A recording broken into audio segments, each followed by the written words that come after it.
Request ये जो करता शिफा हूँ जो डाला गया है, मैडम रहमान स्पीकर, साहब 1 मिनट जी। मैं रिक्वेस्ट करता हूँ फाजिल मेंबर से, मैडम स्पीकर ये जो असेंबली है इसकी कोई रूल्स की किताब है।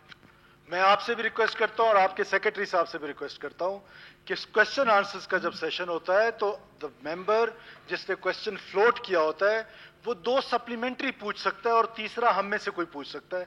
सप्लीमेंट्री क्वेश्चन का मतलब सवाल है, ये तकरीरें कब आपने तकरीर करनी है उसके लिए अलहदा से रूल्स में इजाजत है।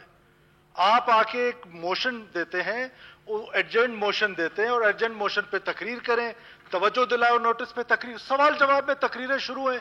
आप लोग रूल्स के साथ चलाना चाहते हैं तो रूल्स के साथ चलाएं, वरना क्यों टाइम वेस्ट कर रहे हैं? कोई कानून, कोई अख्तियार, कोई खिताब?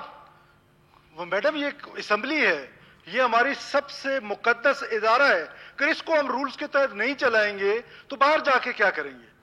क्वेश्चन आंसर का सिर्फ इतना सा होता है कि जो मेंबर सवाल करता है उसके जवाब में सप्लीमेंट्री 2 की इजाजत होती है, तीसरी हम में से सबको इजाजत है कि उसी सवाल पे सवाल करें। लंबी लंबी तकरीरें शुरू कर देते हैं हम इस पर, ये कौन सा तरीका? मैं आपसे रहमान साहब, मौलाना साहब जरा खामोश रहे। मौलाना साहब सुन ले, मौलाना साहब सुन ले प्लीज। आप जरा मौलाना साहब कुछ भी अच्छा नहीं चल रहा। आप सीएम साहब को बात करने दीजिए। मैडम स्पीकर, कोई एहतराम होता है, लीडर ऑफ द हाउस खड़ा है, आप उसके लिए बोल रहे हैं। कोई पॉलिटिकल नॉर्म्स, कोई पॉलिटिकल कल्चर कुछ डेवलप कर लें, खुदा का वास्ता है। फर्क मुझे कोई नहीं पड़ता, आप 25 मिनट तकरीर करें, मैं सुनने के लिए तैयार हूं। आप मेरे दफ्तर आके 1000 मिनट तकरीर करें, मैं सुनने के लिए तैयार हूं।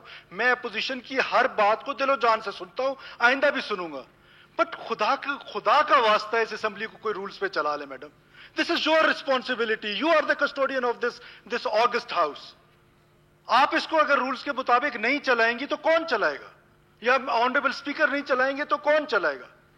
रूल्स के मुताबिक चलाएं, तकरीर के टाइम पे तकरीर कराएं, सवाल के टाइम पे सवाल लें, जवाब के टाइम पे जवाब लें। और वो ग्रीन बुक जो आपने हमें दी थी ब्रीफ केस में पड़ी हुई है, अगर हम जहमत करके उसको पढ़ लें, उसमें सब कुछ लिखा हुआ है और उस पर इंप्लीमेंट कराना is your duty. This is your prime duty. And you are not performing your duty. Let's be honest. I'm sorry for that. Please, for God's sake, मैं हाथ जोड़ रहा हूं तमाम मेंबर्स को, इसको रूल्स के मुताबिक चलने दें। जग हसाई होती है हमारी बाहर, बाकी असेंबलीज भी तो चल रही है ना, जग हसाई अपनी करानी है। Thank you madam. Thank you.